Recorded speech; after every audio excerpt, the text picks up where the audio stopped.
It seemed like a really positive development to see Philip Hedl out on the ice today. Yeah, no, he. Actually had breakfast with him this morning. We were talking about it. He feels pretty good. And he said it's different from last year's, which is another positive. And he's already in rehabilitate. Had his mode for the summer training, all that stuff. Like he's dialed in, and that's really good for us to see. Has he been skating on his own? Yeah, he's been skating a little bit. Yeah, ramping up the heart rate, things like that, and kind of reacting off his heart rate. And he's actually got a bunch of good days together. So that's a very positive going in the summer for him. Today's a key too, right? Heart rate a little bit higher. Yeah. See how he feels the next day. Yeah, I mean he's not going crazy, but Yeah. I think it's definitely a positive thing. I mean he's got, unfortunately, 4 or 5 months here to get things right, work on some parts of his game, but also part of his body, which is very important. What about Derek? Any update on Derek? He broke his orbit bone, so obviously he's out for the year. And then we'll go from there.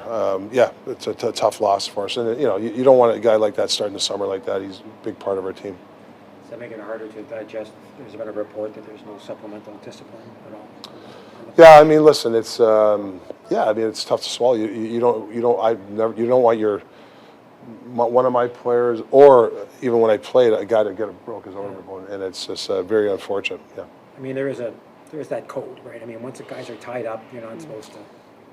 Well, yeah, there is a code, but unfortunately, it didn't happen, and we're going to move on, and we'll figure out those things down the road. What about Thatcher? Are we going to see Thatcher in either of these final 2 games? Do you think? Or? You know what? He's feeling okay, but he's not feeling that great. I'm not going to throw him in. There's 2 games left. I don't think I'm going to play him. There's no reason to. He does feel great body-wise. I think this is the first summer he's going to go in without having to do a surgery. I think it's all positive with Thatcher. He's at a good place mentally. He's got a good team going forward for his training. I mean, if there's ever a guy that knows how to train and is dialed in, it's Thatcher, minus the surgery. No surgery this year, so this is really big for him. Just to follow up on what you said yesterday about Petey, the center. Yeah. Is his injury, you said he's making progress and stuff, like, is his injury anything that's going to limit his off-season in any way? No. There's no point in even playing him. I'd rather him get a jump start on his training. Why go into, he tries to grind a game here for what? I think it's important that, he gets a running start here, feels good about himself, and get his body in shape and feel good about himself. What about his training? Patrick talked about maybe spending more time in Vancouver. I mean, I can understand some of the training aspects and the gym and everything, but then there's the ice component. You guys don't have a practice facility. What do you want to see in that respect? Well, I think when you go in these situations, you really want to get your training dialed in. Like example, Thatcher Demko. He's almost got his training to like science, to a day. This week I'm doing this. This week I'm going to take off. This week, so he knows what he's doing every week. He's got a good team together. And I think we're just trying to understand Petey for his training the last couple of years. Maybe we can help him. But listen, we can't tell him what to do. But there is going to be some standards that we all have to come into camp with. So whatever you're going to do, you're going to make sure that those standards are withheld. That's just the way it is. Would you like to see him drop into USA Hockey with the Quinn gang and the Hughes gang and all those elite players? Well, listen, I'm a big fan of that stuff. You look at all the other elite star players. I think Crosby hosts a week or 2 week thing up in in Aspen. Tom Brady, when he was playing, he'd have all his receivers at his house training. I think there's something to it. I know Quinn has a bunch of his friends, high-level players that do it. So, yeah, I'm sure he'd welcome with open arms if you wanted to do it. Guys like Connor, Quinn said everything they do it's all situational based. It's Yeah. not the beauty league. They're going hard and they're going all situational. And the results, I mean, look at Connor's here. Well, I think what the proof's in the pudding. I know with Quinn 2 years ago, he said we talked at our exit meeting. This is when I just got for that short time. He really wanted to work on his shot. We talked about his shot, power play, work on a one-timer.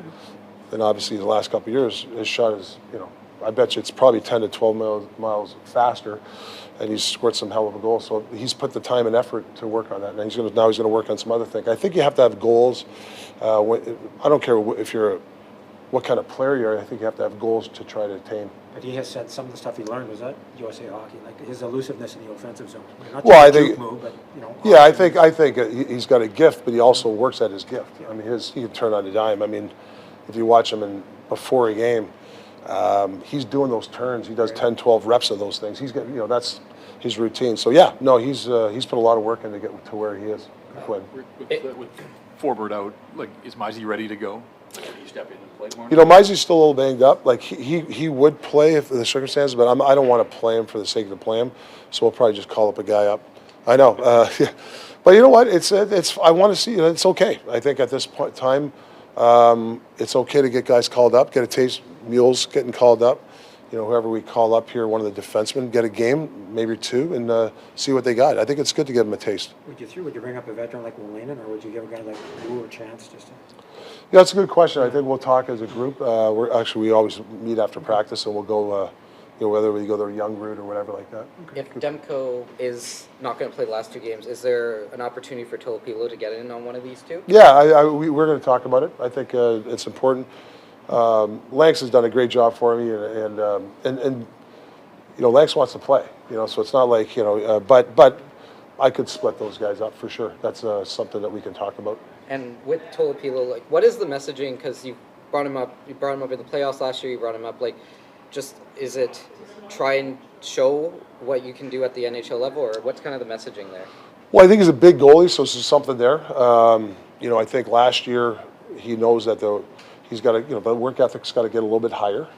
He's got to really work on his craft. When you're a big goalie, can he work on his movements? Can he get stronger in his hip areas, his core? Can his pushes off the like? These are the things. I'm not a goalie coach, but this is the sort of stuff that you want this guy to work at. Because he's got the frame. You get a big goalie that can move. Those are the kind of the guys you want, like a Thatcher Demko. You know, a big guy that can move. You last night at the podium talked a little bit about third period and the lead getting away from you, and you said there were plays to be made and guys just didn't make plays. Can you just elaborate a little bit? Like, are you talking about plays in the defensive end to alleviate pressure and get the puck out, or are you talking about in the neutral zone making plays to get it into their end and spending more time in the offensive end? Well, you know me with play without the puck. I'm always going to preach that. That's the only way I think you can win this league. Your play without the puck. But saying that, I meant play with the puck last night. There was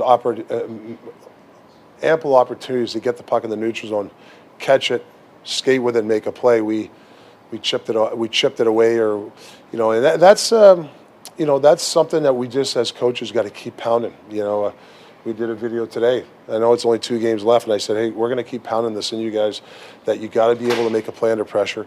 You got to, you know, there's opportunities. There was a couple of times we had a 3-on-2, but somehow it turned into a 3 versus 4 because, you know, whether we didn't skate or we didn't scan the ice or these little things that's what we got to work on all summer. Well, players got to work on it. So we'll give them a little bit of things to talk about, what they got to work on, and one of them is be able to make plays under pressure. That's what the game's all about. That's why the best teams win the Stanley Cups, because when the pressure hits, you know, their heart rates are still at 80. They're not 180. I always tell players that. So, yeah, I mean, it's a long-winded answer, but we have to deal with pressure better than we did this year.